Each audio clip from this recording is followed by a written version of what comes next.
big yourselves up, I just want to draw your attention to the Drastic research team. These are the people that have found all this information that I'm about to reveal to you now. Starting with Darpa, the Preventing Emergency Pathogenic Threats, the PREEMPT. It was a operations that they set up as early as 2015 with hundreds of millions of pounds going to research into many sort of operations designed around viruses spreading between bats and humans and other mammals out there. Ebola, the Sol virus, hepatitis E, hepatitis A, yellow fever, a number of tests were going on, and there was a company named EcoHealth Alliance who wanted to come along and take some of that funding. They asked for 14 million so that they could do some research. Now this is just showing you their research objectives, what the PREEMPT research objectives were. They wanted to develop and validate integrated multi-scale models to quantify the likelihood of human-capable virus that will emerge from animal reservoirs residing in hotspots around geographic locations around the world. And it was like a system that they wanted to set up to stop viruses and to do a lot of research onto them. And they basically rejected what the EcoHealth Alliance wanted to offer, as they deemed it too much like gain of function. So just going through all the paper, I can leave a link in the description to this paper and many other papers, PREEMPT operations that they were doing. There's a lot of different operations within these and scientific experiments regarding these sort of things. So just having a quick flick through now.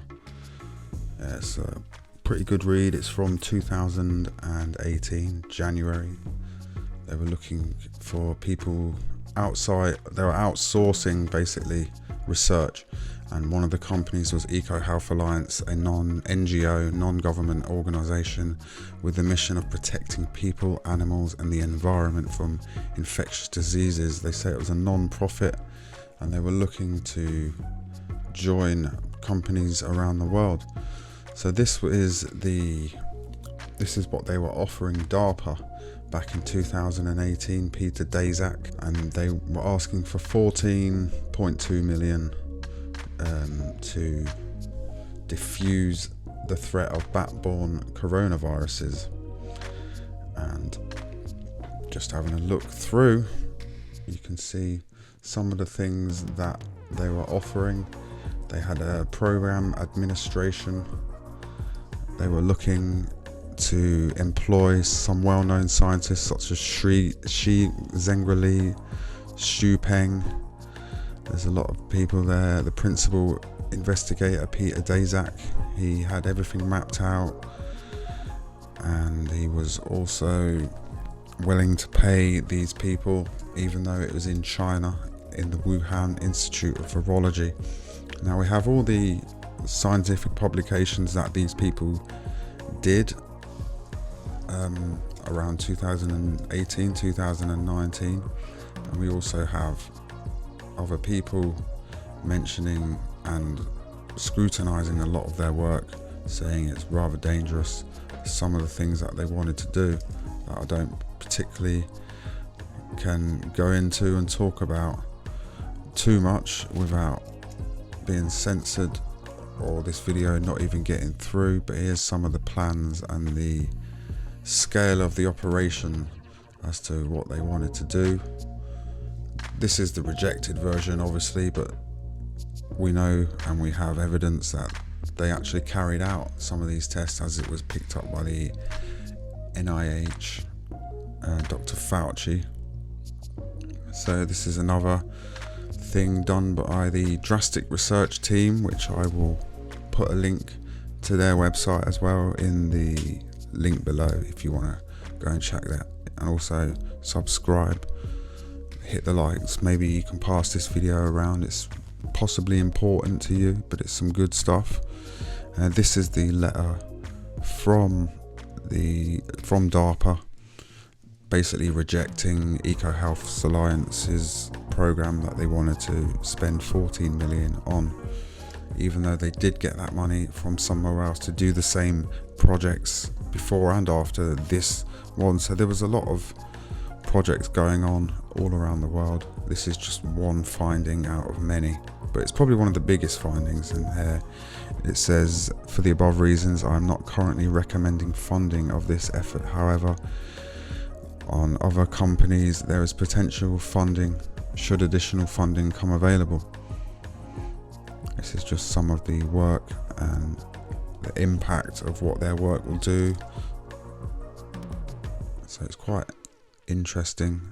You can even just download all the files that have been put up by the Drastic team. Everything's there. So it's a really good find.